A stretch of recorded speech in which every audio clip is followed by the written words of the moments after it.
인도하심을 따라 사는 삶이라는 제목으로 말씀의 은혜를 함께 나누기를 원합니다.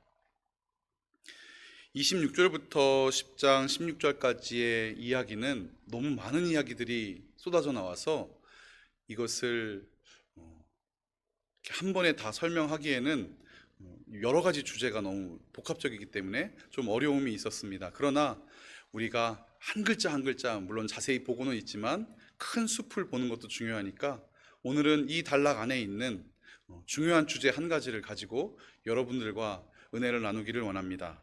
그 주제는 사울을 인도하시는 하나님의 자비로우신 방법을 우리가 이 성경 본문을 통해서 보는 것입니다.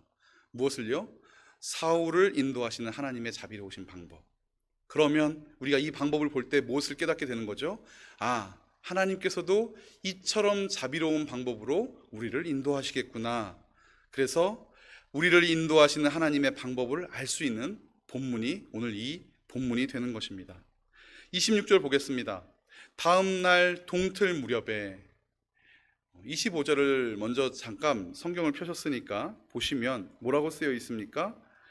침실이 지붕에 준비되어 있었으므로 사무엘과 사울은 거기에 누워서 잤다 라고 되어 있는데 히브리어 성경에는 사울이 지붕에서 누워서 잔 것으로 되어 있습니다. 그러니까 아마 지금 동틀 무렵이 되니까 선선한 곳에 침실을 마련해 주었던 그 사무엘이 사울을 깨우러 온 것 같습니다. 어떤 때요? 동터 오르는 때. 그런데 이 표현이 한나가 엘리 제사장에게 위로의 말을 듣고 헤어질 때 나타났던 본문의 그 표현과 똑같거든요. 아침 일찍이라는 표현입니다. 동틀 때 아침 일찍이. 지난밤은 어땠습니까? 한나의 지난밤은 어땠습니까? 사울의 지난밤은 어땠습니까? 나귀를 찾아야 했고 블레셋의 공격을 받아야 했고 아이가 없었고 그의 인생에 즐거움이 없었을 그때. 여러분, 우리의 삶이 날마다 어떤 삶? 밝은 삶이면 좋지만 참으로 아쉽게도 우리의 삶은 어두움의 때가 더 많습니다. 그런데 모든 다른 민족을 제가 다 조사해 본 것은 아니지만 보통 아침 저녁이라는 표현을 쓰는데 이스라엘 사람들은 어떻게 하죠? 밤 그리고 낮. 여러분, 우리는 창세기에서 이것을 볼 수 있습니다. 밤이 되고 아침이 되니 이는 첫째 날이라. 그래서 이스라엘의 하루는 저녁 6시부터 시작되는 것 아니겠습니까? 자, 그러면 우리 한번 보기로 하겠습니다. 밤이 되고 아침이 되는 이는 첫째 날. 또 밤이 되고 아침이 되니 이는 둘째 날. 자, 그러면 우리의 인생 끝은 밤입니까? 아침입니까? 아침입니다. 예수 그리스도를 믿고 하나님을 구주로 섬기고 나의 왕으로 모시는 우리의 인생은 밤이 되고 아침이 되니. 여러분, 오늘 그래서 어쩌면 이 역사의 새로운 페이지를 기록하며 사무엘 기자는 다음 날 동틀 무렵에 아침 일찍이라고 표현하고 있는지 모르겠습니다. 시간의 첫 시간이 아닌 동틀 무렵, 사무엘이 지붕에서 사울을 깨웁니다. 일어나십시오. 바래다 드리겠습니다. 이 문장이 오늘은 몇 군데 수정을 할 게 이렇게 좀 있는데요.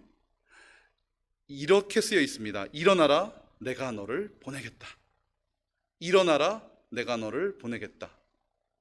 어디서 많이 들은 말 같지 않으십니까? 누가 누구한테 한 말 같습니까? 내가 너를 보내마. 이거 느낌이 있는 분들은 이미 다 딱 눈치를 채셨을 텐데, 미디안 광야에서 이드로의 가축을 치던 누구요? 모세에게 하나님께서 말씀하셨죠. 일어나라, 내가 너를 나의 백성에게로 보낸다. 딱 그 표현입니다. 그러니까 사무엘이 사울에게 지금 무슨 얘기를 하고 있는 거죠?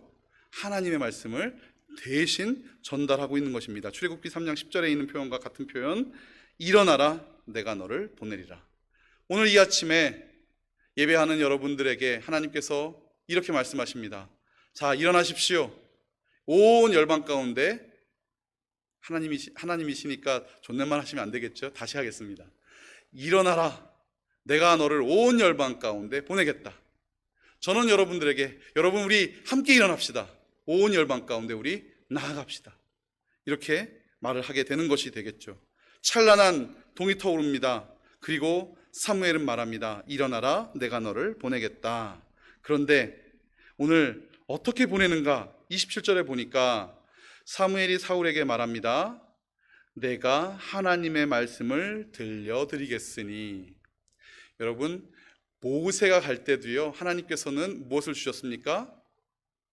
지팡이를 주셨습니다. 지팡이로 증거를 삼게 하셨죠.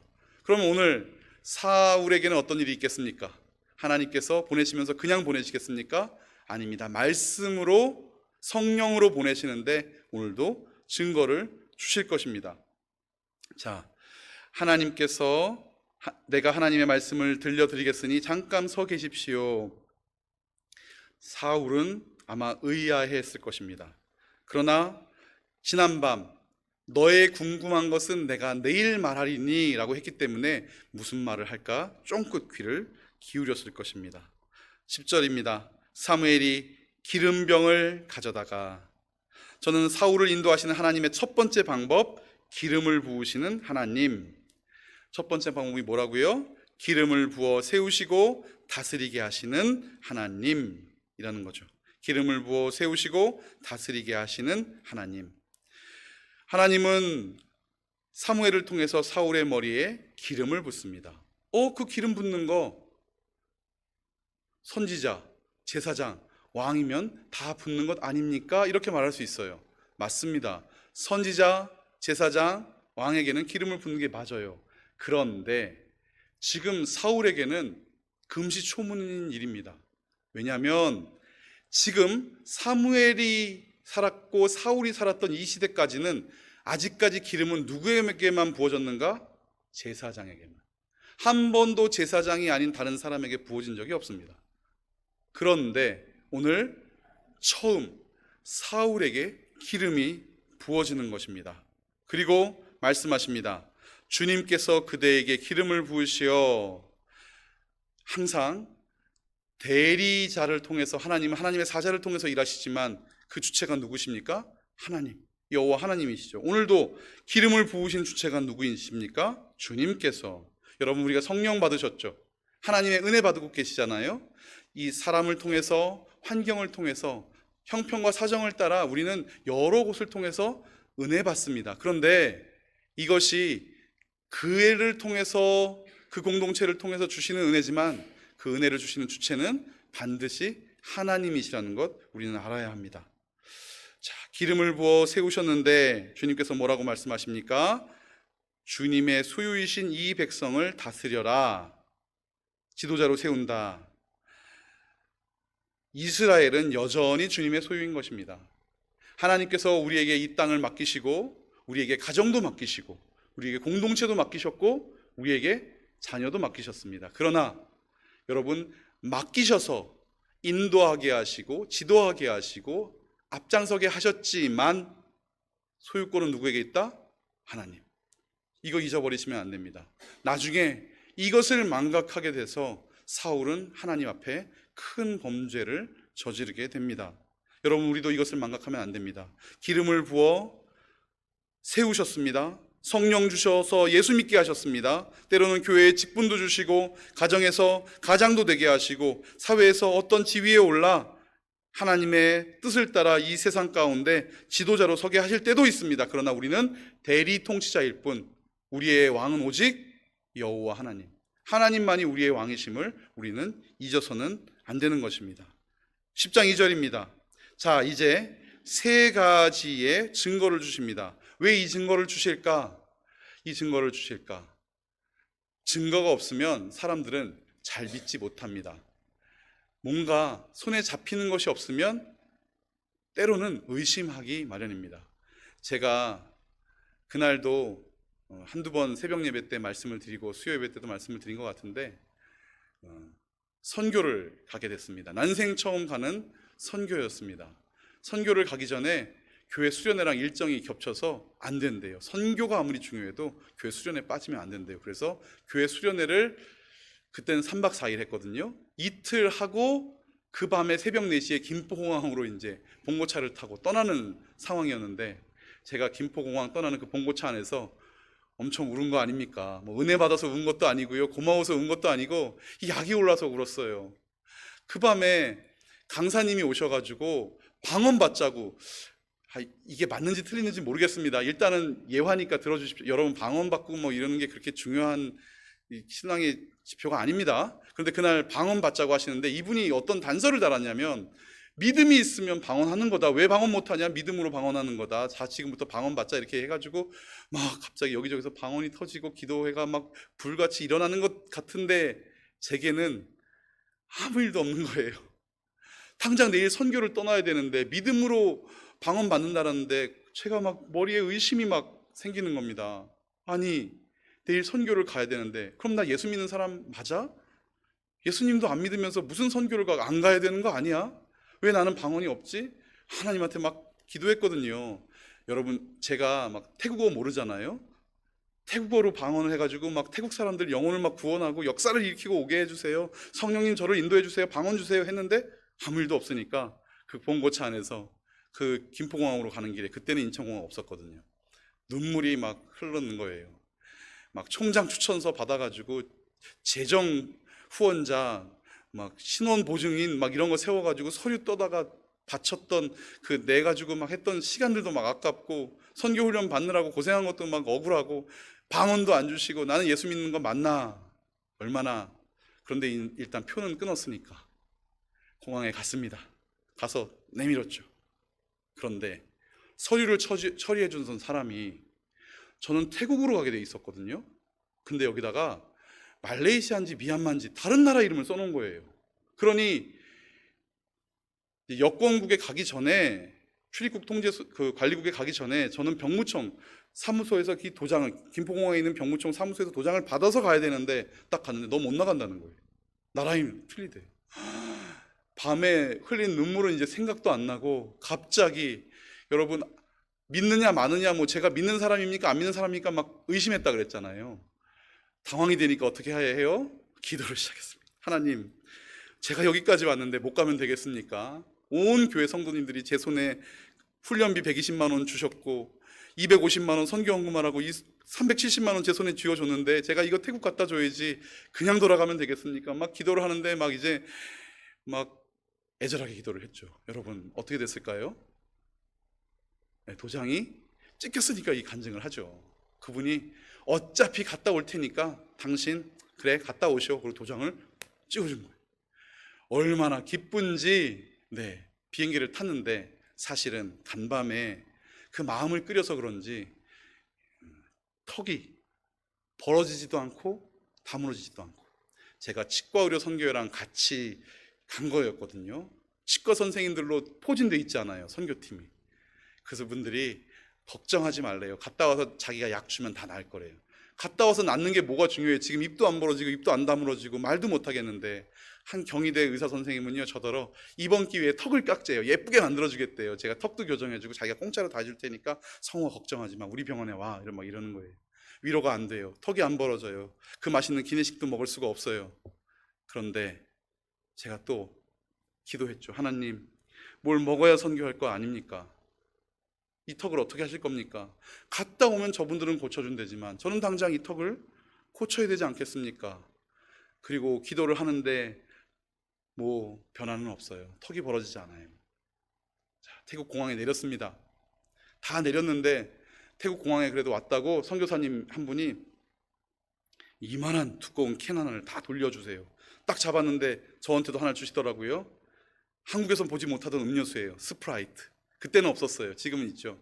딱 주셨는데 워낙에 탄산음료수를 좋아하니까 턱이 그렇다는 생각도 못하고 따서 입에다 댔는데, 여러분 턱이 벌어졌을까요? 안 벌어졌을까요?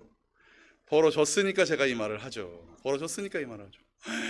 조금 전까지 기내식도 못 먹고 그 맛있는 고기도 못 먹고 턱이 안 벌어져서 이걸 어떡하나 했는데 또 턱이 쫙 벌어진 거예요. 여러분 저만 이런 간증이 있습니까? 저만 있는 게 아니죠. 여기 계신 권사님, 집사님 나오셔서 지금부터 간증해 주세요 그러면 아마 다음 주 예배 시간까지 혼자도 간증하실 수 있어요. 왜냐고요? 하나님께서는 우리를 처음 부르실 때 성령 주실 뿐만 아니라 우리 마음 가운데 말씀 주시고 날마다 삶 속에서 간증거리, 기적의 증표, 이적의 증표를 주셨기 때문입니다. 선교 끝나는 날까지 한 번도 아프지 않고 선교를 다 마칠 수 있었습니다. 여러분, 그래서 저는 우리 자녀들 가운데 부모가 줄 수 있는 가장 큰 선물이 뭔가? 선교 보내는 겁니다. 오지로, 낙도로, 저 제주도로 하여간 멀리, 왜냐고요? 그곳에 가서 물론 여기서도 늘 역사하시지만 그곳에서 한번 하나님 만나면 제가 20살에 만난 그 하나님 지금 30년이 지나서도 잊지 않고 그 하나님 딱 붙잡고 살아가는 것 아니겠습니까? 우리 자녀들이 어느 날 엄마 나 선교 가야 돼 라고 할 때 2번 묻지 마시고 그래 가라 꼭 보내주셨으면 좋겠습니다. 오늘 그런데 이제 사무엘이 내가 너를 보내리라 하고 보내야 되는데 어떻게 보내는가? 3가지 증거를 주십니다. 왜 이 증거를 주셨을까? 하나님이 너와 함께 하심을 증거해 줄 때 사울은 힘차게 주의 소명을 감당할 수 있었던 것 아니겠습니까? 2번째, 저는 이 단락의 제목을 이렇게 한번 정해봤습니다. 임마누엘의 증거를 주시고 행하도록 하시는 하나님. 어떤 하나님이요? 임마누엘, 함께 하심의 증거를 주시고 행하도록 하게 하시는 하나님. 우리 하나님은 어떤 분이십니까? 우리를 보내실 때 기름을 부어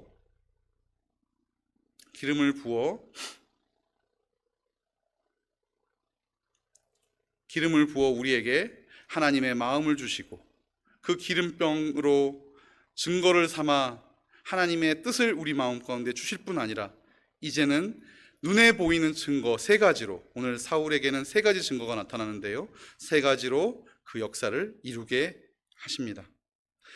이사야 61장 1절 말씀 제가 읽어보겠습니다. 주 여호와의 영이 내게 내리셨으니 이는 내게 기름을 부으사 가난한 자에게 아름다운 소식을 전하게 하려 함이라. 누가복음 4장 18절도 동일한 구절입니다. 주의 성령이 내게 임하셨으니 이는 가난한 자에게 복음을 전하게 하시려고 내게 기름을 부으고 나를 보내사. 하나님께서는 우리에게 기름을 부으십니다. 그러나 이제는 그것에 따른 임마누엘의 증거도 주십니다. 무엇이었을까? 2절 보니까 첫째는 베냐민 지역 셀사에 이르면 라헬의 무덤 근처에서 2 사람을 만나는데 그 사람을 통하여 너는 암나기의 이야기를 듣게 될 것이다 라는 것이죠. 2번째 증거는 무엇이었을까요? 다볼 상수리 나무에 이르면 거기서 3 사람을 만날 것인데 그 사람이 너에게 빵 2덩이를 줄 것이다. 3번째 증거는 무엇이 됐냐면 5절입니다. 그것을 지나서 블레셋 수비대가 있는 곳까지 가면 그곳에서 예언자 무리를 만나게 되는데 그를 통해서 너도 예언자의 반열에 낄 것이다. 그리고 6절 마지막, 여기든 메모가 좀 필요합니다. 전혀 딴 사람 이렇게 되어 있는데 이 딴이 이게 새입니다. 새 사람. 새 사람으로 변할 것이다. 새 사람으로 변하게 될 것이다. 이렇게 말씀을 해 주셨습니다. 첫째 증표가 뭐였습니까? 이제 네가 찾던 나귀가 돌아갈 것이다. 여러분, 우리가 예수님을 믿게 되면 어떤 평안한 마음을 주시는가? 세상의 걱정을 내려놓게 하십니다. 맞습니까? 예수님을 처음 만나고 예수님을 따르게 되는 그 순간 세상의 문제가 해결된 것은 아닌데 세상의 문제를 내려놓게 하시죠. 자, 2번째는 무엇이었습니까? 빵 2덩이를 받게 됩니다. 여러분, 제가 조금 전에 이 기름 부음 받은 사람이 제사장 말고는 사울이 제일 처음이라 그랬잖아요. 이 빵이 어떤 빵인가? 3절을 보면 그 3 사람이 어디를 가는 길이었냐면 하나님을 보려고 올라가는 길이었습니다. 그러므로 염소 새끼 3마리와 빵 3덩이와 포도주 가죽 부대는 자기를 위한 것입니까? 하나님을 위한 것입니까? 하나님을 위한 것이죠. 여러분, 혹시 교회에 오늘 오시다가 헌금 봉투에 이렇게 고이 잘 준비해서 헌금을 준비해서 오시는데 길에서 물건 살 일이 있다고 혹은 누구 도울 일이 있다고 거기서 이렇게 꺼내서 이렇게 급하게 도와주고 그러시나요? 그럴 일이 쉽지 않습니다. 매우 급한 일이면 몰라도 그럴 일은 거의 없습니다. 그런데 오늘 이 3 사람이 하나님을 배우려고 하나님께 예물을 준비해주고 가다가 난데없이 사울이 나타났다고 거기서 빵 2덩이를 덜컥 주게 됩니까? 이런 일은 있기가 어렵습니다. 그런데 왜 이것이 특별한 일이 되는 것입니까? 그렇죠. 불가능한 일이 되기 때문에 이것이 징표가 되는 것입니다. 그런데 우리가 예수님을 처음 만난 그날, 우리 마음 가운데 세상의 근심이 사라지게 한 그날, 하나님은 또 어떤 기적도 주십니까? 우리가 그동안 염려하고 걱정했던 수많은 근심 속에 전혀 알지 못하는 다른 도움의 손길을 보내주십니다. 떡덩어리 2개를 주시는 거죠. 여러분 혹시 그런 경험 해보셨습니까? 내 인생 가운데 큰 어려움이 있어요. 해결되진 않았어요. 그런데 먼저 평안한 마음 주시고 걱정하지 않게 하시다가 이제는 누구만 받을 수 있는, 제사장만 받을 수 있는, 하나님만 받을 수 있는, 그렇죠, 공동체 안에서만 누릴 수 있는 이 떡덩어리 2개를 받게 되는 징표를 주시죠. 오늘 사울에게도 어쩌면 그런 표징을 주고 계신지 모르겠습니다. 3번째는 무엇이었는가? 하나님의 산으로 그대는 가십시오. 5절입니다. 그곳에 블레셋 수비대가 있는데, 블레셋의 진영이 있는데 그곳을 지나서 성읍으로 들어갈 때 당신은 예언을 하게 될 것입니다. 그런데 무엇이 임하면 6절입니다. 6절, 그대에게도 주님의 영향이 강하게 내리시오. 주님의 영이 강하게 내리시오. 이 주님의 영이 강하게 내리다, 아주 특별한 사람이 있었죠. 주님의 영이 강하게 내리면 기둥도 뽑아가지고 들고 다니던 사람, 삼손. 그렇죠. 그런데 이 동일한 어구가 사실은 요셉에게 쓰였었습니다. 요셉에게 쓰였던 단어입니다. 요셉에게 어떻게 쓰였었는가? 하나님이 요셉을 형통하게 하시더라. 어떻게 해요? 하나님이 요셉을 형통하게 하시더라. 예수님을 믿고 하나님 안에 들어와서 주의 공동체 가운데 거하게 되면 여러분, 세상의 염려는 사라지고 내가 전에 누리지 못하던 것들을 받아 누리게 하셨을 뿐 아니라 마지막 하나님이 우리 인생을 형통케 하십니다. 아멘? 맞습니다. 우리의 인생을 형통으로 인도하십니다. 자, 형통하려면 국무총리가 되기 전에 뭐 해야 되죠? 깜빵에 좀 가야 됩니다.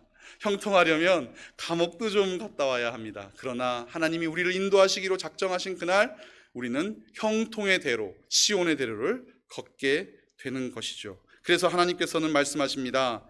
어떤 사람이 될 것이다?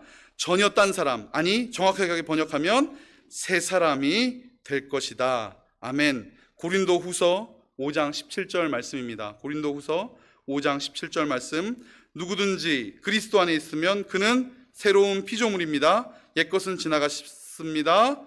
보십시오. 네, 다시 한번 읽어볼까요? 우리 같이 읽어볼까요? 시작. 누구든지 그리스도 안에 있으면 그는 새로운 피조물입니다. 옛것은 지나갔습니다. 새 것이 되었습니다. 보라, 새 것이 되었도다. 아멘. 여러분, 주께서 우리를 이러한 기적과 표징 가운데 새 것이 되게 해 주신다는 것입니다. 여러분, 얼마나 놀랍지 않습니까? 이것이 왜 우리가 믿고 따를 수 있는 주의 표징이죠? 맞아요. 사울에게도 주셨고 수많은 믿음의 선진들에게 주셨으며 나의 부모님에게도 주셨고 우리에게도 오늘 주고 계시다는 것이 성경에 쓰여 있기 때문입니다. 7절입니다. 중요한 구절이니까 우리 함께 읽어보겠습니다. 시작. 이런 일들이 그대에게 나타나거든 하나님이 함께 계시는 증거이니 하나님이 인도하시는 대로 따라 하십시오. 아멘. 제가 2번째 단락의 제목을 임마누엘의 증거를 주시고 행하도록 하시는 하나님이라고 했었죠. 여러분, 하나님께서는 우리와 함께 하실 뿐 아니라 하나님이 하시고자 하는 일을 우리와 함께 하기를 원하세요. 그러므로 오늘 7절 보니까 이런 표징, 증거들이 나타나면 하나님이 함께 계시는 증거니 어떻게 해라? 인도하시는 대로 너는 따라 행하라. 이 단어가 좀 복잡한 단어입니다. 네 손이 발견하는 것을 하라, 이런 뜻이거든요. 이게 무엇인가? 블레셋 수비대가 있는 곳까지 보내셨잖아요. 여러분, 블레셋 수비대가 있는 곳까지 보내셨으면 사울은 무엇을 하면 되는 것입니까? 하나님의 능력을 힘입고 그 증거를 보았으니 블레셋 수비대를 쳐야 되는 거죠. 그게 하나님이 인도하시는 대로 따라 행하는 것입니다. 그런데 여러분, 학자들이 말하기를 여기서 사울이 그렇게 하지 않았다는 거예요. 우리 13절 먼저 보이십니까? 13절 살짝 보시면 이 예언을 마치고 사울이 어디로 갑니까? 그냥 산당으로 가버립니다. 그래서 8절 제가 읽겠습니다. 8절, 사울이 만약에 하나님의 뜻을 따라 블레셋을 쳤다면 그 뒤는 길갈로 인도되었을 것이다라는 거예요. 학자들이 말하기를. 그래서 8절, 그대는 나보다 먼저 길갈로 내려가십시오. 그러면 나도 뒤따라 그대에게 내려가서 번제와 화목제를 드릴 것이니, 이 일이 일어났어야 되는데 사울이 블레셋을 치지 않고 하나님의 뜻을 따라 행하지 않으니까 사울이 길갈로 내려가는 일이 몇 년이나 늦춰진다? 대략 2년이나 늦춰집니다. 나중에 한 2년쯤 지나서 이 일을 겪게 됩니다. 하나님께서 우리를 그리스도 안으로 인도하셨습니다. 그래서 주의 것 되게 하셨습니다. 그래서 우리 마음 가운데 주의 가득한 기쁨과 샬롬의 은혜와 충만한 성령을 허락하셨는데, 우리가 그리고 그 처음 마음을 잊고서 그냥 그렇게 세상에 묻어 살게 되면, 여러분, 하나님께서 예비하신 어쩌면 그 길이 조금 멀어질까? 이 성경은 그런 것을 이야기하는 것인가 생각되기도 합니다. 결론적으로 사울은 오늘 모든 증거를 다 받았습니다. 3가지 증거를 다 받았습니다. 그러나 하나님께서 주시는 그 마음대로 하지는 않은 것 같습니다. 그런데 9절이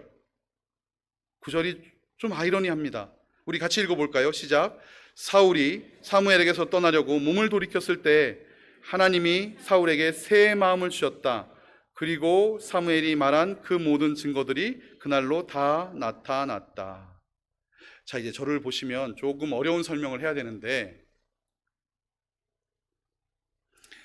자, 9절 앞에 보니까 사울이 사무엘에게서 떠나려고 몸을 돌이켰을 때, 요걸 가시고 지금부터 말하는 얘기는 오답을 얘기하는 겁니다. 여기 은혜 받으시면 안 되는 부분이에요. 아멘 하시지 말고, 이건 틀린 설명이다, 이렇게 기억하셔야 돼요. 사울이 사무엘에게 떠나려고 몸을 돌이킬 때가 등을 보였다는 뜻이거든요. 그러니까 사무엘이 표징을 얘기하고 징조를 말하고 이제 내가 너를 보낸다 했는데 등을 보였다는 거예요. 그러니까 6절에 아까 딴 사람으로 변하게 하실 것이다 말씀하신 그게 이루어졌다는 거예요. 그러니까 새 사람이 아니고 이게 딴 사람, 이게 다른 사람 같은 뜻이거든요. 그걸 어떻게 알 수 있느냐? 6절의 딴 사람인과 하나님께서 사울에게 새 마음 주셨다, 이 새 자가 같은 뜻이에요. 딴 할 때 딴과 새 할 때 새가 같은 단어예요. 그러니까 학자들은 이 9절에 하나님이 사울에게 딴 마음을 주셨다 이렇게 해석을 해야 된다고 주장하는 학자들이 있어요.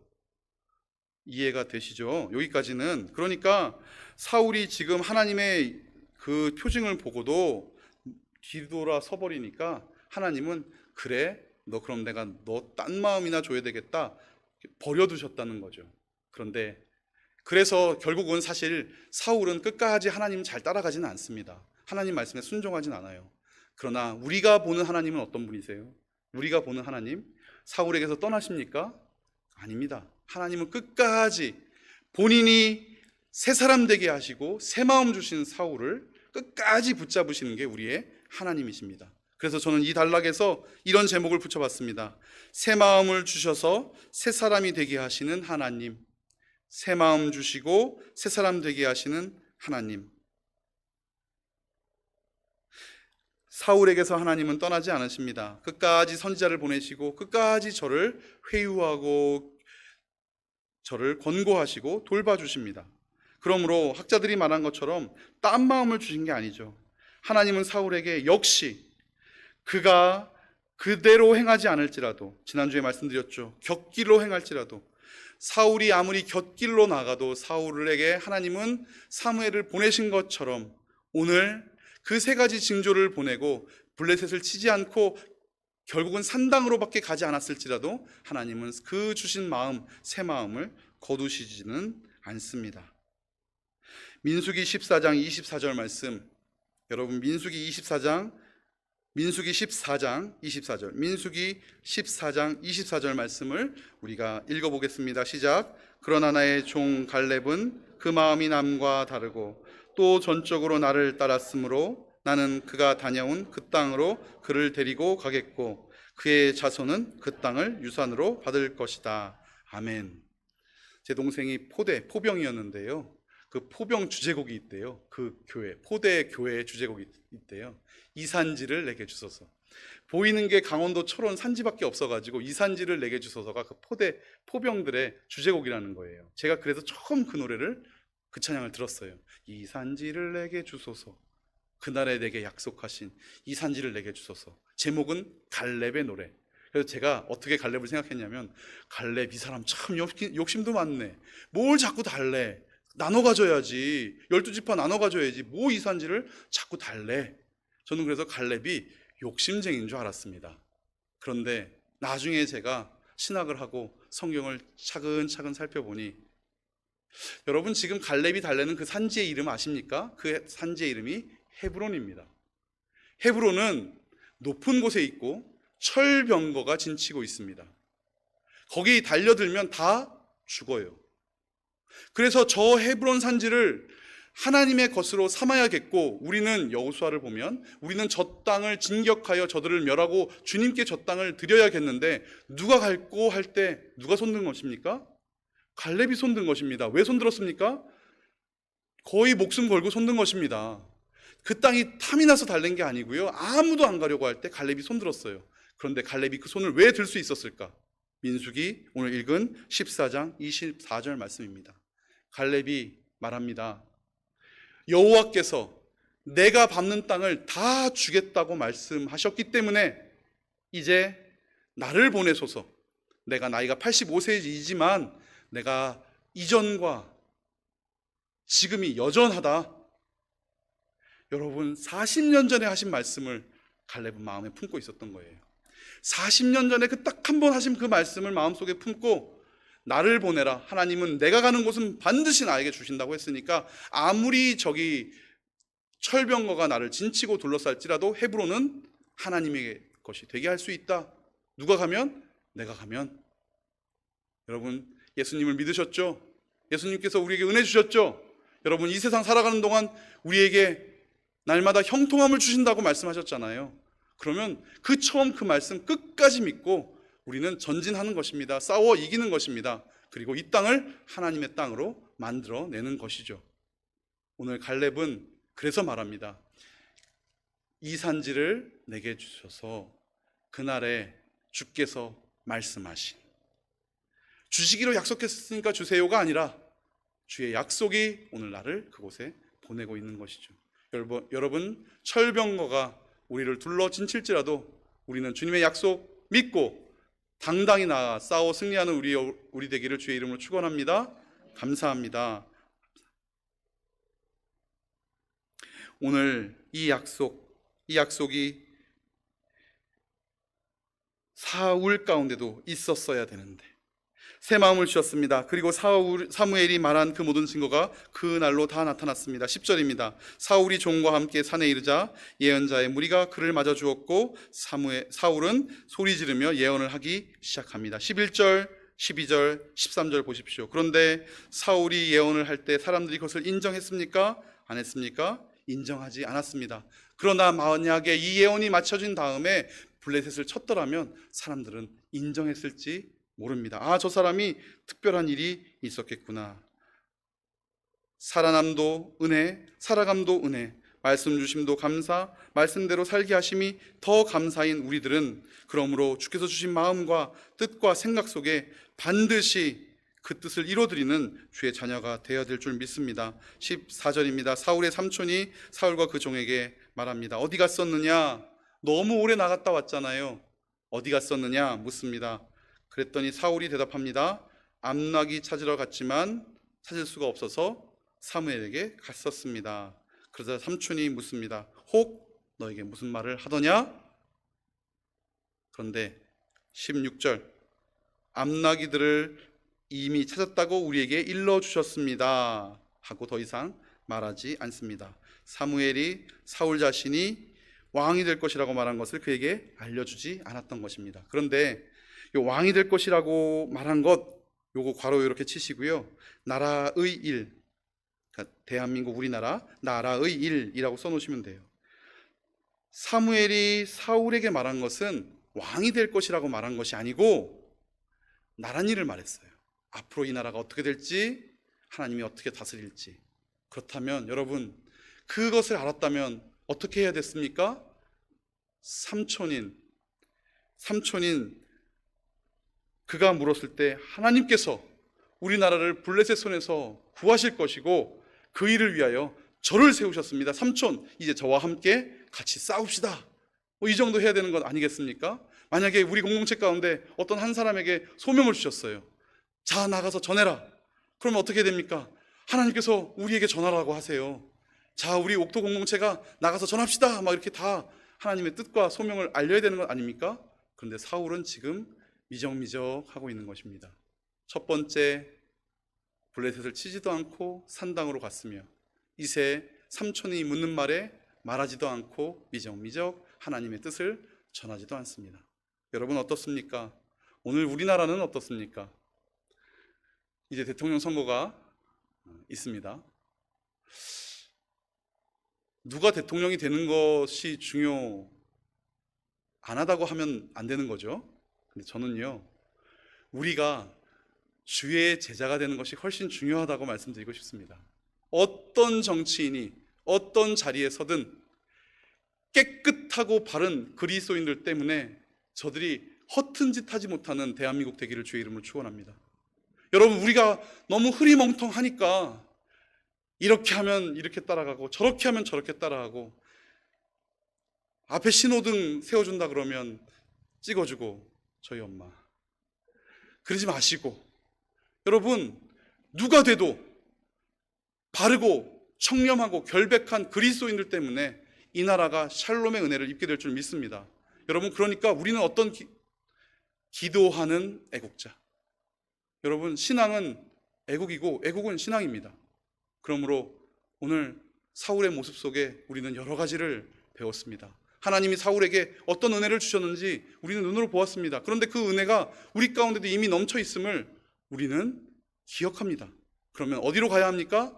맞습니다. 하나님을 향하여 대적하는 모든 더러운 것과 악한 것, 어쩌면 사회의 불의와 악독 가운데, 저 블레셋 진영 가운데 우리가 가서 하나님의 뜻으로, 하나님의 이름으로 저들을 깨끗게 하고 바르게 해야 되는 것, 우리에게 주신 소명 아니겠습니까?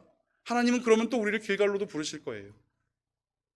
하나가 해결되면 두 개, 두 개가 해결되면 세 개. 우리 그리스도인들이 바로 서야 합니다. 우리들이 기도해야 됩니다. 기도가 무슨 힘이 있냐고요?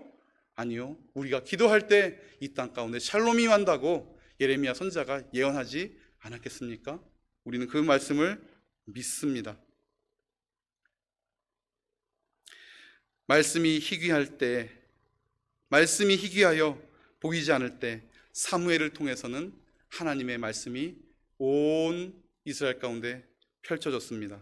그러나 오늘 사울에게는 하나님께서 나란 일을 들려주셨지만 그는 입 다물고 침묵합니다. 새 마음을 우리에게 주셨습니까? 우리를 새 사람 되게 하셨습니까? 그렇다면 우리는 우리의 가정에서, 우리의 직장에서, 우리의 일터에서 하나님의 뜻과 하나님의 놀라운 영광의 빛을 입을 벌려 전하는 사람이 되어야겠습니다. 사울을 인도하시는 하나님의 자비로우신 방법이 오늘 성경을 통해서 우리에게 알려졌습니다. 이미 우리를 자비로운 방법으로 인도하고 계심을 믿습니다. 그러므로 오늘 우리에게 일어나 가라, 내가 너를 보냈다라고 말씀하시는 하나님의 말씀 가운데 순종하며 인도하심을 따라 사는 우리 모두 되기를 주의 이름으로 축원합니다. 기도하겠습니다. 하나님, 우리를 부르시고 성령 주시고 말씀 주셔서 주의 기업 삼아 주시니 감사합니다. 수많은 삶의 현장에서 주를 체험하게 하시고 주의 뜻을 깨닫게 하셨사오니 주님이 보내시는 곳에 우리가 가고 주님의 마음 있는 곳에 우리가 서게 하시며 주님의 뜻이 있는 곳에 우리의 눈물이 있게 하여 주시옵소서. 성령으로 주의 마음 깨닫게 하실 때 그 놀라운 성령의 선물에 깊이 반응하는 우리 모두 되게 하여 주시옵소서. 예수님 이름으로 기도합니다. 아멘.